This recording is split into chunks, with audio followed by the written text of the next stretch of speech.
सत श्री अकाल, नमस्कार। You are cordially welcome to our YouTube channel Myriad Insights, जहाँ पे हमने आपके लिए सीरीज स्टार्ट की है हिस्ट्री ऑफ पंजाब की। और ये सेकंड लेक्चर है, ठीक है। इससे पहले जो हमने प्रीवियस लेक्चर में introduction to the history of Punjab किया था, जिसमें हमने श्री गुरु नानक देव जी से पहले के पंजाब के बारे में, वहाँ की सोशल, पॉलिटिकल, रिलीजियस कंडीशंस को समझा था, ठीक है। आज हमने श्री गुरु नानक देव जी की लाइफ के बारे में डिस्कस करना है, ठीक है जी। और मेरे इनसाइट्स यूट्यूब चैनल के ये जो नोट्स मैंने बनाए हैं आपकी हिस्ट्री ऑफ पंजाब के, उनको बाय करने के लिए आप मेरे इस व्हाट्सएप नंबर पे मैसेज कर सकते हैं। और जस्ट 400 रुपीज़ में आपको PDF notes history of Punjab के मिल जाएंगे, जो कि स्पेसिफिकली बीए फोर्थ सेमेस्टर के स्टूडेंट्स के लिए हैं। बीए फोर्थ सेमेस्टर के स्टूडेंट्स पंजाब यूनिवर्सिटी के सिलेबस के अकॉर्डिंग, ठीक है। और साथ ही साथ वैसे ये वीडियो सभी के लिए हेल्पफुल होने वाली है जो पंजाब स्कूल एजुकेशन बोर्ड के स्टूडेंट्स हैं, 10th या 12th के पर्टिकुलरली, या फिर Punjab state civil services exams की या किसी भी गवर्नमेंट एग्जाम की प्रिपरेशन कर रहे हैं, जिन्होंने अपने सिलेबस में हिस्ट्री ऑफ पंजाब या सिख इतिहास को पढ़ना है, ठीक है जी। हम स्टार्ट करते हैं लाइफ ऑफ श्री गुरु नानक देव जी। श्री गुरु नानक देव जी की अर्ली लाइफ की अगर बात करें तो जन्म साखी ऑफ भाई बाला के अकॉर्डिंग गुरु नानक देव जी का जन्म हुआ था कार्तिक मास की पूर्णिमा के दिन, full moon day of Kartik, मतलब अक्टूबर नवंबर के बीच में। कार्तिक का जो महीना होता है ना, अक्टूबर नवंबर का, दिवाली के बाद आता है। पहले दिवाली आती है अमावस्या में, उसके 15 दिन बाद श्री गुरु नानक देव जी का जन्मदिन आता है। गुरुपुरब जब हम सेलिब्रेट करते हैं तो वो अक्टूबर नवंबर के टाइम में आता है, कार्तिक महीने में पूर्णिमा के दिन। और ये जन्म साखी ऑफ भाई बाला के अकॉर्डिंग है। भाई बाला की जन्म साखी जो है उसके अकॉर्डिंग श्री गुरु नानक देव जी का जन्म full moon day of October November in 1469 को हुआ था, ठीक है। लेकिन पुरातन जन्म साखी ऑफ मेहरबान के अकॉर्डिंग और जन्म साखी ऑफ भाई मनी सिंह के अकॉर्डिंग श्री गुरु नानक देव जी का जन्म हुआ था 15 अप्रैल 1469 को। तो इसमें ना कंट्रोवर्सी है कि श्री गुरु नानक देव जी का बर्थ कब हुआ था। इसकी एग्जैक्ट डेट्स को लेके थोड़ी सी कंट्रोवर्सी है। हालांकि 15 अप्रैल वाली जो डेट है इसको ज़्यादा करेक्ट मानते हैं हिस्टोरियंस, बट मोस्टली हम जो सेलिब्रेट करते हैं ना वो दिवाली के बाद ही सेलिब्रेट करते हैं।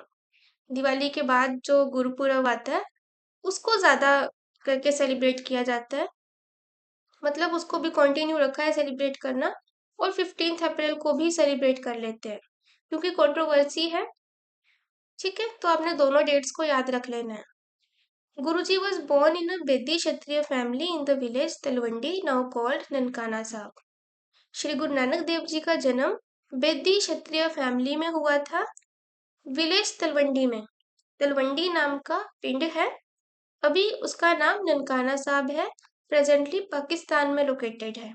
राय पोईदी तलवंडी विखे श्री गुरु नानक देव जी का जन्म होया सी। हुन ना की है ननकाना साहब, presently located in Pakistan. His father Mehta Kalu was the Patwari of भट्टी जगीरदार राय भुलर। राय भुलर भट्टी जगीरदार के यहाँ पटवारी थे। श्री गुरु नानक देव जी के पिताजी, उनका नाम था मेहता कालू और मदर का नाम था तृप्ता देवी। ये याद रखना, श्री गुरु नानक देव जी के फादर का नाम मेहता कालू था और मदर का नाम तृप्ता देवी, और उनकी एक एल्डर सिस्टर थी जिनका नाम था बीबी नानकी, बीबी नानकी या बेबे नानकी। और इनको इनका जो नाम था ना, श्री गुरु नानक देव जी का नाम, वो इनकी बहन के नाम के ऊपर ही रखा गया था, क्योंकि बहन का नाम नानकी था तो श्री गुरु नानक देव जी का नाम नानक रख दिया गया। और हो सकता है कि इनका जन्म अपने नानके हुआ तो करके इनका नाम नानकी रखा गया, फिर आगे भाई का नाम नानक रख दिया गया, ठीक है। Childhood and education. Shri Guru Nanak Dev ji was of a sober and thoughtful nature since childhood। बचपन से ही सोबर और थॉटफुल नेचर के थे श्री गुरु नानक देव जी। He was more interested in spiritualism and meditation of God instead of playing with children. तो बहुत ही ज्यादा शरारती type के नहीं थे, बिल्कुल शांत स्वभाव के थे, सोबर नेचर के थे और ज्यादा इंटरेस्ट उनका स्पिरिचुअलिज्म और मेडिटेशन में था। भगवान का ध्यान लगाने में उनका ज्यादा इंटरेस्ट था। बच्चों के साथ वो ज्यादा खेलना पसंद नहीं करते थे। एट द एज ऑफ 7, गुरु नानक साहब was sent to पाठशाला ऑफ पंडित गोपाल। तो उनको 7 साल की उम्र में इन्हें पंडित गोपाल की पाठशाला में स्कूल भेजा गया। There he learn Devanagari and mathematics. यहाँ पे उन्होंने 7 साल की उम्र में जब उनको स्कूल भेजना स्टार्ट किया, उनके माता पिता ने पंडित गोपाल की पाठशाला में भेजा था, तो वहां उन्होंने एक तो देवनागरी सीखी और दूसरा क्या सीखा, मैथमेटिक्स। देवनागरी का मतलब है हिंदी सीखी, क्योंकि जैसे पंजाबी की जो स्क्रिप्ट है उसको क्या बोलते हैं, गुरमुखी स्क्रिप्ट है ना, गुरमुखी लिपि में पंजाबी लिखी जाती है, ऐसे देवनागरी में हिंदी लिखी जाती है। हिंदी की जो स्क्रिप्ट है ना वो देवनागरी है। द जन्म Sakhis of Guru Nanak Dev ji reveal that Guruji made the pandit think deeply by asking questions about God. और जो जन्म साखीज है ना गुरु नानक देव जी की, उनसे पता चलता है कि गुरु नानक देव जी ने ना पंडित गोपाल को इतने डीप क्वेश्चंस पूछे ना भगवान के बारे में कि वो भी पंडित भी सोचते रह गए, उनको उनके जवाब नहीं पता थे। Later Guruji was sent to Pandit Brijlal to study Sanskrit. He was sent to मौलवी कुतुबुद्दीन और रुकनुद्दीन to learn Persian। फिर बाद में ना पंडित ब्रिजलाल के यहाँ संस्कृत सीखने के लिए भेजा गया था और मौलवी कुतुबुद्दीन के यहाँ पर्शियन सीखने के लिए भेजा गया था श्री गुरु नानक देव जी को। और ये जो मौलवी कुतुबुद्दीन है इसको रुकनुद्दीन भी कहते थे, ठीक है, इसीलिए यहाँ पे और करके लिखा है। नेक्स्ट है सेक्रेड, हाँ सेक्रेड थ्रेड की सेरेमनी। ये क्या है, ceremony of sacred thread. At the age of 9, according to the old Sanatani Hindu rituals, his parents wanted him to wear the sacred thread जनेऊ। देखो 7 साल की उम्र में तो पढ़ने भेजा था, अब 9 साल की एज में श्री गुरु नानक देव जी के पेरेंट्स ने क्या सोचा, एक ना सनातनी हिंदू रिचुअल्स के अकॉर्डिंग, पुराने टाइम पे ज्यादातर इस तरह से होता था कि जनेऊ धारण करवाया जाता था, तो उसकी सेक्रेड थ्रेड की सेरेमनी होती थी। और ये सेक्रेड थ्रेड क्या था, इसको जनेऊ बोलते हैं। सेक्रेड थ्रेड मतलब एक पवित्र धागा बांधा जाता है हाथ में, वो पहनना होता है, तो उसकी एक सेरेमनी रखी गई घर पे। After some preliminary rituals and customs when family purohit asked him to wear the sacred thread, Guruji refused to wear it, calling the custom false and hollow and demanded a thread made of virtues rather than the thread of cotton। जब कुछ rituals किए गए फिर उनको कहा गया sacred thread वो पहनने के लिए, तो गुरुजी ने वो धागा पहनने से मना कर दिया, ये कह के कि ये जो कस्टम है ये फॉल्स है, बिल्कुल बेकार का झूठा कस्टम है, हॉलो है। और उन्होंने एक ऐसा धागा मांगा जो वर्च्यूज से बना हो, ना कि कॉटन से, मतलब नैतिक मूल्यों से बना हुआ धागा हो, कोई किसी कपड़े का मतलब कॉटन या सिल्क का धागा ना हो, नैतिक मूल्यों का धागा हो, उसको मैं पहनना ज्यादा पसंद करूंगा। He announced that he would like to wear the thread which has pity, contentment and truth woven in its texture। गुरुजी ने कहा कि मैं एक ऐसा थ्रेड पहनना ज्यादा पसंद करूंगा जिसमें दया हो, पिटी दया, कंटेंटमेंट मतलब संतोष हो और सच हो उसके टेक्सचर में।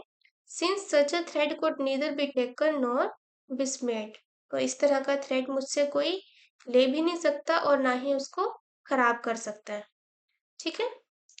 नेक्स्ट है यूथ एंड वेरियस ऑक्यूपेशंस। अभी तक हमने देखा श्री गुरु नानक देव जी का बर्थ कहाँ हुआ, कब हुआ, उसके बाद उनका बचपन, उनकी एजुकेशन कैसे हुई, फिर सेक्रेड थ्रेड की सेरेमनी। अब है यूथ और वेरियस ऑक्यूपेशंस, क्या क्या उन्होंने काम किए अपने यूथ के टाइम पे। Guruji had great interest in the spiritual knowledge, so he lived in the company of Pir, फकीर्स and saints। तो गुरुजी का ज्यादा इंटरेस्ट स्पिरिचुअल नॉलेज में था, बचपन से ही स्पिरिचुअलिज्म की तरफ थे, बच्चों के साथ ज्यादा खेले कूदे नहीं थे। तो वो पीर फकीर संतों की कंपनी में रहना ज्यादा पसंद करते थे। Guruji's father entrusted him the job of buffalo grazing, but he always busied himself in the meditation of God, and the animals used to spoil the crops of many farmers. Mehta Kaluji received many complaints about it. देखो, गुरुजी के father ना इस बात से बहुत ज्यादा परेशान रहते थे, तो उन्होंने उनको काम दिया, मज्झा चराने का काम दिया। हाँ, ये बुफेलो ग्रेजिंग का, भैंस चराने का। तो वो क्या करते थे, गुरुजी उनको लेके जाते थे, तो मेडिटेशन में बिजी हो जाते थे। और ये जो एनिमल्स थे, पशु क्या करते थे, ये लोगों के खेतों में चले जाते थे, उनकी फसल खराब कर देते थे, और गुरुजी को पता भी नहीं चलता था क्योंकि वो भगवान का ध्यान कर रहे होते थे। तो फिर बहुत सारी कंप्लेंट्स आने लगी कि ये जो गुरुजी हैं वो मज्जों मज्जा उनको लेके आते हैं, भैंसों को। तो सॉरी, मेरी हिंदी पंजाबी इंग्लिश थोड़ी मिक्स हो जाती है, बट एक्सप्लेन करने के लिए चलो तीनों भाषाओं का यूज करेंगे। तो भैंसों को चराने के लिए जब वो उनको लेके जाते थे तो उन पर ध्यान नहीं देते थे, तो लोगों की फसलें उससे खराब हो जाती थी, क्योंकि वो पशु जाके दूसरों के खेतों में घुस जाते थे। और गुरुजी बिल्कुल ध्यान देते ही नहीं थे, वो अपना भगवान की भक्ति में लीन रहते थे। तो फिर जिनकी फसलें खराब होती थी वो कंप्लेंट करते थे उनके फादर को। तो बहुत सारी कंप्लेंट्स आने लगी, तो वो काम भी उन्होंने नहीं किया। तो फिर कालू जी को वो काम वापस लेना पड़ा कि चलो वहां पे नहीं जाना। Guruji's father asked Guruji to look after the family farming work, but Guruji showed no interest. फिर मेहता कालू जी ने क्या कहा कि अपना जो फैमिली फार्मिंग वर्क है, खेती बाड़ी का काम है, इसको संभाल लो। और गुरुजी को उसमें भी कोई इंटरेस्ट नहीं था। Then Mehta Kalu ji tried to involve Guru Nanak Dev ji in trade. फिर उन्होंने सोचा कि किसी व्यापार में लगा देते हैं। He gave him 20 rupees and asked to do honest and profitable deal in the market. गुरुजी के पिताजी ने कहा कि 20 रुपए देके कि एक ऑनेस्ट और प्रॉफिटेबल बिजनेस मार्केट में करके आओ। डील करने के लिए उनको दिया, व्यापार करने के लिए। On the way Guruji met a group of fakirs who were hungry. रास्ते में उनको कुछ भूखे फकीर मिले। Guruji spent the whole money in providing food to them and return home empty handed. तो फिर गुरुजी ने वो सारे जो पैसे थे, 20 रुपए, उन्होंने उनको खाना खिलाने में खर्च कर दिए और घर खाली हाथ आए। His father was quite disappointed at this. तो उनके फादर बहुत ज़्यादा दुखी हुए थे, इस बात पे बहुत ज़्यादा गुस्सा भी किया था। और इस इंसिडेंट को ना सिख हिस्ट्री में सच्चा सौदा कहते हैं।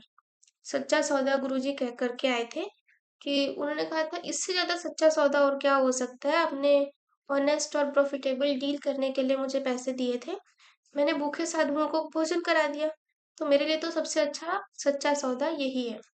ठीक है, नेक्स्ट पॉइंट है मैरिज एंड चिल्ड्रन।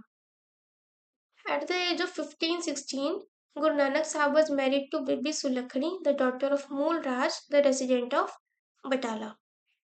तो 15-16 साल की उम्र में गुरु साहब का विवाह हुआ बीबी सुलखनी के साथ। बीबी सुलखनी मूल राज की डॉटर थी और वो रहती थी बटाला में। बटाला में एक पिंड में वो रहते थे। This was done to divert his attention towards worldly affairs. Guru ji के पिताजी ने ऐसा इसलिए किया था ताकि उनका ध्यान घर के कामकाज में और वर्ल्ड के ये जो फैमिली में लग सके, वर्ल्डली अफेयर्स में लग सके, परिवार की तरफ ध्यान देंगे तो उनका ध्यान कहीं लगेगा, अदरवाइज तो वो भगवान के ध्यान में ही लीन रहते थे और कुछ कामकाज करते नहीं थे। तो उनका माइंड डाइवर्ट करने के लिए शादी करा दी। He was blessed with two sons, Baba Srichand and Baba Lakshmidas. उनके दो बेटे हुए थे, एक का नाम था बाबा श्रीचंद और दूसरे बेटे का बाबा लक्ष्मीदास। बट गुरु साहब even after being married did not deviate from his path. लेकिन शादी हो जाने के बाद भी गुरुजी अपने मार्ग से नहीं भटके और वो भगवान की भक्ति में लीन रहा करते थे। नेक्स्ट है service eight Sultanpur Lodhi. Mehta Kaluji decided to send Sri Nanak to his brother-in-law Jairam.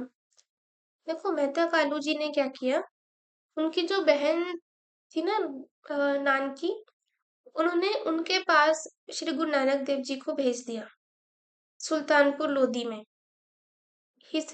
Mehta Kaluji decided to send Shri Guru Nanak Dev Ji to his brother-in-law Jairam, his sister Nanki's husband, at Sultanpur Lodi in 1486 to 87 AD, so that he could be put into some work. तो उनके जो जीजा जी थे, नानकी के husband Jairam उनका नाम था, तो उनके यहाँ गुरु नानक देव जी को भेजा गया मेहता कालू जी ने 1486 से 87 के आसपास. और इसलिए भेजा था ताकि वो उनको कुछ काम में इन्वॉल्व कर सकें, क्योंकि वहां तो वो कुछ काम कर नहीं रहे थे. तो उनके जीजा जी से रिक्वेस्ट की थी कि वो उनको कुछ काम में लगा दें. जयराम वॉज होल्डिंग अ की पोस्ट अंडर दौलत खान लोधी, सूबेदार ऑफ सुल्तानपुर. और ये जो जयराम है श्री गुरु नानक देव जी के जीजा जी, नानकी के हस्बैंड, ये एक अच्छी पोस्ट पे थे दौलत खान लोधी के यहाँ. दौलत खान लोधी जो कि सुल्तानपुर का सूबेदार था उस टाइम पे. Due to his position and efforts, Nanak was made in charge of government godown and was given the job of distributing grains in the government Modi खाना स्टोर ऑफ grains. तो क्योंकि उनकी पोजीशन भी काफी हाई थी, तो गुरु नानक देव जी को गवर्नमेंट गोडाउन का इंचार्ज बना दिया गया. उन्होंने सिफारिश की दौलत खान लोधी से कि गुरु नानक देव जी जो उनके रिलेटिव हैं उनको कोई जॉब दे दी जाए. तो उनको गवर्नमेंट गोडाउन का इंचार्ज बना दिया गया और ग्रेन्स डिस्ट्रीब्यूट करने का काम दिया गया गवर्नमेंट के मोदी खाने में. मोदी खाना मतलब स्टोर ऑफ ग्रेन्स. ठीक है. There he work with great sincerity and honesty. तो यहाँ पे उन्होंने काफी सिंसियरिटी और ऑनेस्टी के साथ काम किया. Even when a complaint was raised against Guruji, the accounts of Modi Khana were found correct after verification. तो गुरुजी की ना एक कंप्लेंट भी आई थी बीच में कि यहाँ पे ये कुछ गड़बड़ करते हैं, लेकिन जो भी मतलब वेरिफिकेशन हुई तो उसमें सारे जो रिकॉर्ड्स थे वो करेक्ट आए थे, उसमें कुछ भी गड़बड़ी नहीं थी. जो गुरुजी से चिढ़ते थे उन्होंने ऐसा किया था, कंप्लेंट कर दी थी. Here he led a simple and pious married life. In the morning he bathed in the river flowing by the city. Kali Bain recited the name of God and donated some part of his earnings to the needy persons. और यहाँ सुल्तानपुर लोधी में रहते हुए गुरुजी simple और पायस married life जी रहे थे. सुबह वो काली बेई नदी में स्नान करते थे, जो कि वहाँ सिटी में एक नदी बहती थी, रिवुलेट थी, उसका नाम था काली बेई. और भगवान का नाम जप करते थे और अपनी जो अर्निंग होती थी उसका कुछ पार्ट नीडी पर्सन्स में डोनेट किया करते थे, गरीब लोगों में बांट दिया करते थे. ठीक है. नेक्स्ट है एनलाइटनमेंट. अकॉर्डिंग टू द जन्म साखीज, Guruji went to take bath in the rivulet Kali Bein as usual. He did not return for 3 days. तो जन्म साखीज में इसका वर्णन मिलता है. गुरुजी ना अपनी रोज की तरह ही काली बेई नदी में स्नान करने गए थे, लेकिन वो 3 दिन तक घर वापस नहीं आए. After 3 days of deep meditation, he was spiritually enlightened in 1499 AD.